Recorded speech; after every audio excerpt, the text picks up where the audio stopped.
Olá, tudo bem? Bem-vindo a mais uma aula de matemática. O assunto é geometria analítica, meu nome é Alex Duarte. E agora nós vamos continuar trabalhando o tema de distância entre ponto e reta. E nós vamos começar com uma questão da FUVEST de São Paulo, que está no PET 3, semana 3, exercício 3, que deu uma certa polêmica e deixou muitos alunos confusos, porque perguntava assim: seja R a reta que passa pelo ponto P32 e é perpendicular à reta de equação S, y igual a menos x mais 1. Qual é a distância do ponto A30 à reta R? Bom, e o que causou confusão? Essa palavra aqui, perpendicular, porque até o momento a gente tinha visto como que você acha a equação de uma reta quando a gente tem dois pontos dessa reta ou quando a gente tem um ponto dessa reta e a inclinação dessa reta.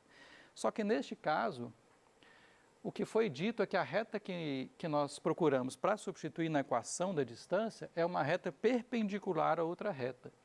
Então, antes de resolver esta questão, nós temos que estudar um pouco o que acontece em termos de inclinação quando duas retas são paralelas e também quando duas retas são perpendiculares.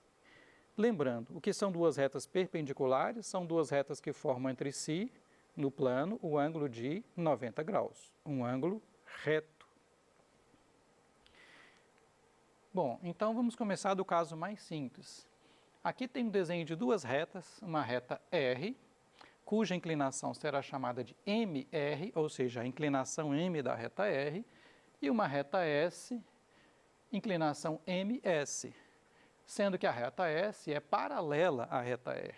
O símbolo de paralela é bem intuitivo, né? São aqui duas retas paralelas indicando. Então, a gente lê isso aqui assim, um S paralela a R, ok? Então, nós temos duas retas paralelas. O que você espera da inclinação de uma dessas retas em relação à outra? É bem intuitivo. Se duas retas são paralelas, a gente espera que elas tenham a mesma inclinação. Até porque, qual que é a sua referência de inclinação? O quanto que a reta sobe em relação à distância que você anda no eixo x. Então, uma maneira de ver que a inclinação é a mesma é a seguinte: a inclinação tem a ver com o ângulo que a reta faz com a horizontal, ou seja, o ângulo com o próprio eixo x, já que o eixo x está na horizontal. Como as retas são paralelas, nós temos aqui duas retas paralelas cortadas por uma transversal. Então, o ângulo é o mesmo, ou seja, se a reta R faz um ângulo alfa com a horizontal e a reta S é paralela a R, então a reta S também vai fazer um ângulo alfa com a horizontal. Alex, mas o ângulo não era θ? Tanto faz, né? Em alguns livros aparece alfa, em outros aparece θ. E o que é a inclinação em termos desse ângulo? É a tangente do ângulo. A inclinação da reta R é a tangente de alfa, que é o ângulo dela com a horizontal. A inclinação da reta S é a tangente de alfa, que também é o ângulo dela com a horizontal. Então, significa que a inclinação da reta R é igual à inclinação da reta S. Ambas são iguais à tangente desse ângulo que está marcado na figura. Bom, agora a questão é: quando as retas são perpendiculares é mais complicado e o resultado não é nada intuitivo.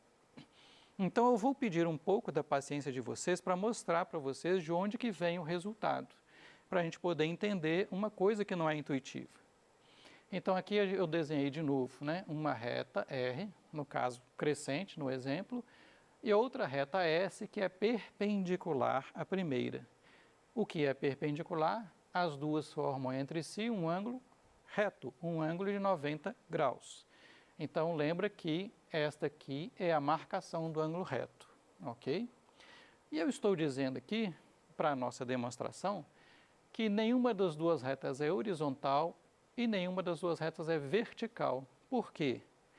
Se uma reta for vertical, ela não tem inclinação. Se uma reta for horizontal, como a outra é perpendicular a ela, vai acabar dando também uma reta vertical, que não tem inclinação. Então, estamos considerando que nenhuma das duas retas vai ser vertical nem horizontal, para a gente poder deduzir essa forma. Bom, Vamos lembrar o conceito de inclinação?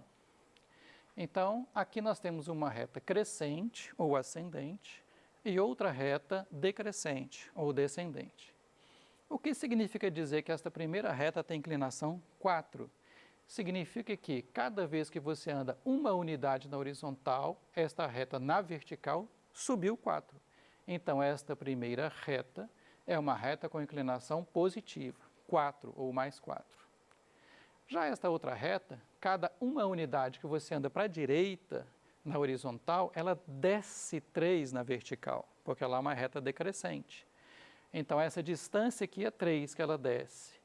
Então, esta reta tem inclinação negativa. Esta segunda reta é uma reta com inclinação igual a menos 3. É claro, gente, não existe distância negativa, né? Então, o que nós estamos vendo é esse sentido aqui, se sobe ou se desce. Se sobe, a distância é a própria inclinação da reta. Se desce, essa distância aqui e a inclinação da reta têm sinais trocados. Por quê? A distância será sempre positiva, mas quando a reta desce, a inclinação é negativa. Então, de novo, esta distância e a inclinação da reta têm sinais trocados quando a reta desce. Alex, mas se eu olhar neste sentido aqui, ó, essa reta sobe. Então, só lembrando a convenção internacional da matemática, quando você analisa isso, você está analisando sempre da esquerda para a direita, ok? Bom, então o que nós vamos fazer? Voltamos na figura original, a reta R e uma reta S perpendicular a R. O símbolo de perpendicular é este símbolo aqui, que lembra, né, duas retas perpendiculares. O símbolo de retas paralelas lembra retas paralelas. O símbolo de retas perpendiculares lembra retas perpendiculares. Isso aqui se lê S perpendicular a R. Ok. E aqui eu passei um eixo X. E passei o eixo X exatamente no ponto de encontro das duas retas. E aqui está o ângulo de 90 graus entre as duas retas, ok?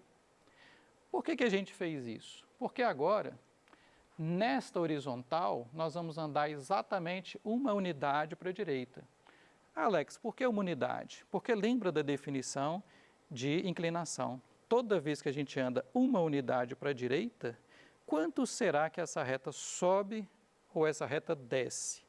Então, o que aparece na figura aqui, ó, quando a gente andou uma unidade para a direita, quanto que a reta R subiu? A inclinação dela, MR. Então, este pedaço aqui é exatamente MR. E da mesma forma, quando a gente saiu aqui do ponto de encontro das retas e andou uma unidade para a direita, quanto que a reta S desceu? Esta distância aqui é a inclinação da reta com sinal trocado. Você pode perguntar, uai Alex, mas aqui não ficou negativo? Não, por quê? Se esta reta desce, por convenção, a inclinação dela é negativa. Trocando o sinal de um número negativo, ou seja, colocando menos na frente dele, vai ficar positivo. Então, por exemplo, se a inclinação da reta S é menos 3, porque ela desce, menos 3 vai dar mais 3. E mais 3 é essa distância aqui. Então, quando a reta sobe, essa distância coincide com a inclinação. Quando a reta desce, essa distância é a inclinação com sinal trocado, porque a distância é positiva, porém a inclinação é negativa. Resumindo, aqui é 1, aqui é MR e aqui é MS com sinal trocado. Tá, Alex, mas por que você fez isso? Vamos lembrar no triângulo retângulo que nós temos algumas relações. Então, aqui eu desenhei o triângulo retângulo genérico, a hipotenusa é A. O que é a hipotenusa mesmo? É o maior lado, é o lado oposto ao ângulo reto do triângulo retângulo. E os outros dois lados são chamados de catetos. Lembra que esses nomes só fazem sentido quando o triângulo é retângulo, ok? Muito bem. Essa altura em relação à hipotenusa foi chamada de H, e estes dois segmentos, né, que são as projeções dos lados em cima da hipotenusa, projeção, pensa assim, é a sombra, tá? Imagina que você tem uma luz aqui à sua esquerda, né? A sombra disso aqui no anteparo aqui seria M e a sombra de B no anteparo vertical aqui seria N. Então, esse pedaço é M, esse pedaço é N E m mais n vai dar a, que é o valor da sua hipotenusa. O quadrado da medida da hipotenusa é a soma dos quadrados das medidas dos catetos, vulgo A2 igual a B2 mais C2. Lembra que o teorema de Pitágoras só vale em triângulo retângulo. A vezes H é igual a B vezes C. Outra relação, B ao quadrado igual a A vezes M. Outra relação, C ao quadrado igual a A vezes N. Outra relação ainda, da altura com as projeções, H ao quadrado igual a M vezes N. E a última e mais complicada, 1 sobre H ao quadrado igual 1 sobre B ao quadrado mais 1 sobre C ao quadrado. Bom, destas 6, eu vou escolher esta penúltima aqui, ó, que está destacada aqui, nesta configuração nossa aqui, ó, H ao quadrado igual a M vezes N. Só que eu vou escrever esta relação ao contrário, né? Como é uma igualdade, nós podemos pensar nela ao contrário. M vezes N igual a H ao quadrado. No nosso contexto, quem está fazendo o papel de M? MR, a inclinação da reta R. E quem está fazendo o papel de N? Menos MS, ok? Então ficou assim, ó, M vezes N, MR vezes menos MS, igual. No nosso contexto, quem está fazendo o papel de H? Esse 1 que nós andamos para a direita na horizontal. Então ficou igual a 1 ao quadrado. Resumindo, MR vezes menos MS igual a 1 ao quadrado. Este sinal de menos nós podemos jogar lá na frente, então ficou menos MR vezes MS igual a 1, porque 1 ao quadrado dá 1. E para ficar mais legal, nós vamos multiplicar a equação por menos 1, ou seja, jogar esse sinal para o outro lado, ficou MR vezes MS igual a menos 1. Resumindo, quando duas retas são perpendiculares, o produto das inclinações é igual a menos 1. Por isso que eu falei agora mesmo que isso não é nada intuitivo. Se duas retas são paralelas, tem a mesma inclinação. Se duas retas são perpendiculares entre si, o produto das inclinações é igual a menos 1. A primeira é fácil de lembrar. Muita gente, em vez de guardar isso dessa maneira, prefere isolar uma das inclinações. Por exemplo, passe esse MR para lá dividindo, fica assim. A inclinação da segunda reta é menos 1 sobre a inclinação da primeira reta. Por que algumas pessoas preferem este formato? Porque elas leem isso da seguinte maneira. A inclinação da segunda reta é o oposto do inverso da inclinação da primeira. O oposto do inverso significa que você inverte e troca o sinal. Então, algumas pessoas acham isso mais fácil de lembrar. Já outras pessoas preferem lembrar através do produto, ok? Voltando à nossa questão, nós queremos uma reta que seja perpendicular a essa reta. Bom, então agora nós sabemos o raciocínio. Então, essa reta, qual que é a inclinação dela? Y igual a mx mais 1. Lembra que quando a equação da reta é dada nesse formato, ou seja, a equação reduzida da reta, ou seja, quando o y está isolado, o número que multiplica x é a própria inclinação da reta. Quer dizer que a inclinação da reta S é o quê? Menos 1, que é o número que está ali multiplicando o x. A outra reta é perpendicular a essa reta. Então, a reta R, qual que é a inclinação dela? O oposto do inverso da inclinação da reta S. Se a inclinação da reta S é menos 1, é só substituir aqui, ó. Menos 1 sobre a inclinação que foi dada. Fica menos 1 sobre menos 1. Menos sobre menos dá mais, 1 sobre 1 dá 1. Em outras palavras, o oposto do inverso de menos 1 é mais 1. Então, como é que ficaria a equação da outra reta? A reta R que nós procuramos, né, lembra de novo que a inclinação é o número que vem aqui com x, é y igual a x mais n. Ok? Então, repara, a reta que foi dada tem inclinação menos 1, e a reta que nós estamos procurando tem inclinação mais 1. O número que acompanha x na reduzida aqui é menos 1. O número que acompanha x aqui na equação reduzida é mais 1. Se você multiplicar os dois, menos 1 vezes mais 1 dá menos 1. E agora, como achar o valor de n? Já fizemos isso antes, né? Você já achou a inclinação, que é achar o valor de n, substitui o ponto da reta. Nós só temos um ponto, porque o problema exigiu a perpendicularidade e exigiu que a reta que nós estamos procurando passe pelo ponto P32, ou seja, o ponto P cujo x é 3 e cujo y é 2. Então, nós temos que pegar a equação que nós acabamos de encontrar, y igual a x mais n, aqui ó, a inclinação 1, trocar o y por 2, que é o y do ponto P, e trocar o x por 3, que é o x do ponto P. Né? Então, y igual a x mais n, trocando y por 2 e x por 3, ficou 2 igual a 3 mais n. Passo 3 para o lado de lá, 2 menos 3 igual a n, ou seja, n igual a menos 1. Muitas pessoas me perguntam, né, uma curiosidade, como é que se lê esse símbolo aqui dos 3 pontinhos. Na matemática, esse símbolo se lê como portanto. Então, o que está escrito aqui é, portanto, n igual a menos 1. Colocando n aqui, a equação da reta R ficou y igual a x menos 1. Bom, nesse nosso raciocínio todo, como a gente usou a inclinação de uma reta para achar a inclinação de outra, ficou mais fácil a gente usar a equação da reta na forma fundamental, ou seja, na forma ponto-inclinação. Mas lembra agora que para jogar na fórmula, nós precisamos da equação da reta na forma geral, o que é muito fácil. Se você lembrar, o Alex falou que forma geral é tudo igual a zero. Então, o que nós podemos fazer? Pegar essa equação que nós acabamos de achar e jogar tudo igual a zero. Aqui eu fiz uma ilustração para a gente entender o que está acontecendo. Essa é a reta S que foi dada, essa é a reta R que nós acabamos de encontrar, elas são perpendiculares. E está aqui o ponto P32. Nós queremos achar a distância do ponto até a reta S, ou seja, essa distância que está sendo mostrada aqui. Ok? Muito bem. Uma outra questão que caiu, dessa vez foi na Sesgran Rio, e aqui eu queria que você prestasse atenção, por favor, no raciocínio, que é o seguinte: o ponto A menos 1 menos 2 é um dos vértices de um triângulo retângulo ABC, cujo lado BC está sobre a reta de equação x mais 2y menos 5 igual a zero. Determine a medida da altura desse triângulo. Bom, parece um problema difícil, mas lembra, se o problema é de geometria, você pode fazer um desenho.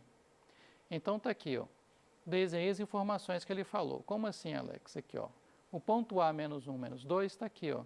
O x dele é menos 1, o y dele é menos 2. E falou que o lado BC está sobre uma certa reta.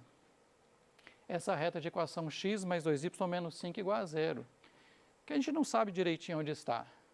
Está aqui o triângulo equilátero. Mas o que eu quero que você perceba é o seguinte: a altura do triângulo é a distância do ponto A até essa reta. Inclusive, o triângulo nem precisava ser equilátero. De qualquer maneira, a altura é a menor distância entre o ponto e o lado do triângulo que está em cima da reta. Então, na verdade, este problema é um problema disfarçado de distância de um ponto até uma reta. Inclusive, ele nem falou qual ponto que é B e qual ponto que é C. Eu coloquei assim na figura, mas poderia ser ao contrário. Na verdade, o ponto B poderia estar aqui e o ponto C poderia estar aqui. E eu chamei de H na figura distância do ponto A até a reta R. Comentário importante: quando você calcula a distância de um ponto até a reta, você está falando da menor distância. Então, se eu te pergunto, qual a sua distância até a parede? Você não vai caminhar torto até a parede, você vai caminhar sempre na perpendicular. Se você percebeu isso, basta jogar na fórmula. Sendo que na fórmula, como o nosso ponto é A, eu troquei a nomenclatura aqui, todos os P's eu chamei do ponto A. Ele já deu as coordenadas do ponto, já deu a equação da reta no formato legal para usar, que é a forma geral. Né? Você não precisa achar os pontos, basta substituir lá na equação da reta e lá nas coordenadas do ponto. Né? Então, aqui, ó, 1, 2 e menos 5 apareceram aqui, ó, né? 1xa mais 2ya menos 5. O A e o B apareceram no denominador. E aí você já pode calcular jogando o x do ponto A e o y do ponto A. Na hora que você faz a conta da distância h, você vai achar 2 sobre a raiz de 5. E aí você vai racionalizar. Multiplica em cima e embaixo por raiz de 5. Né? Raiz de 5 vezes raiz de 5 vai dar 5. Calculando isso aqui, aquela distância é aproximadamente 0,8944. ok? Muito obrigado e até a próxima aula.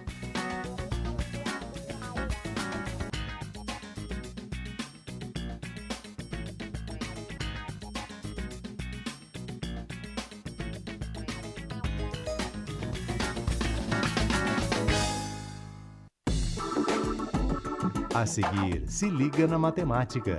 Ensino Fundamental 6º ano.